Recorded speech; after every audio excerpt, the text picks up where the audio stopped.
With builds and projects in ProGet, you can track the open source and third-party packages your organization uses and apply policies and compliance rules to identify vulnerabilities, non-compliant licenses, and deprecated packages. Projects and builds will automatically be created when you integrate ProGet into your CI/CD pipeline, but you can also create, edit, and delete these projects and releases from the web UI, the SCA API, or with pgutil, ProGet's CLI tool.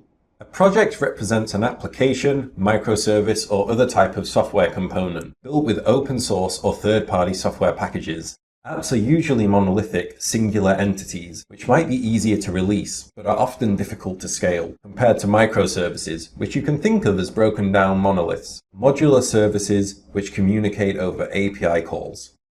And it should be noted that projects are intended for deployable software, not library packages, because libraries don't contain other libraries. Instead, they just reference them, not specifying dependency versions. This means that when using libraries, you usually won't know what specific versions of library packages another library package will use until you're using it, which risks bringing in vulnerabilities.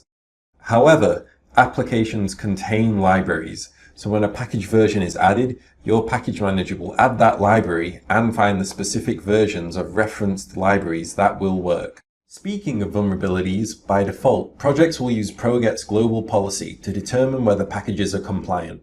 However, you can associate a project with feeds in the project settings, where it will inherit their policies, even restricting access, except for those with access to said feed. If you need to use a different set of policies for your project, this can be done in the Advanced tab. These policies will apply to your project's builds, a build representing a specific version of an application, microservice, or software component. They contain an inventory of the names and specific versions of third-party and open source packages that are contained in the build. Projects will contain a number of builds at different stages, and each build will have a number of specific package versions.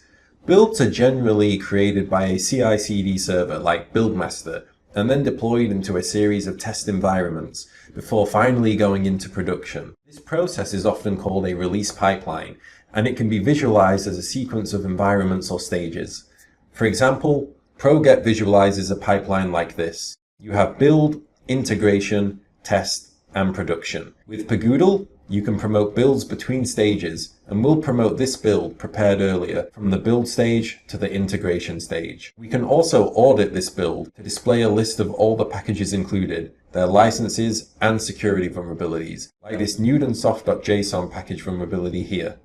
And build packages shouldn't be added or removed frequently. Instead, your builds should be created by uploading an SBOM to ProGet, which will create your build and scan it for non-compliant packages. It's important to analyze your builds regularly for vulnerabilities and non-compliant packages, not just when you create an SBOM, and ProGet will automatically scan your builds every night by default via the Compliance Analyzer scheduled job. While your builds won't be modified or changed, compliance rules such as package licenses may be updated, and new vulnerabilities can be discovered in packages already in your projects. Builds can also be archived, meaning they won't be scanned. By default, ProGet will do the following depending on the build stage, but these settings can be customized. Archive everything except for the last 10 builds in the build stage, archive other builds except for the latest 3, if they're at the integration stage, archive other builds except for the latest 3, if they're at the test stage, archive other builds except for the latest 1, if they're at the production stage. ProGet will also create issues for non-compliant packages when scanning builds in the test and production stages. So your build is scanned, but what do these potential build issues mean?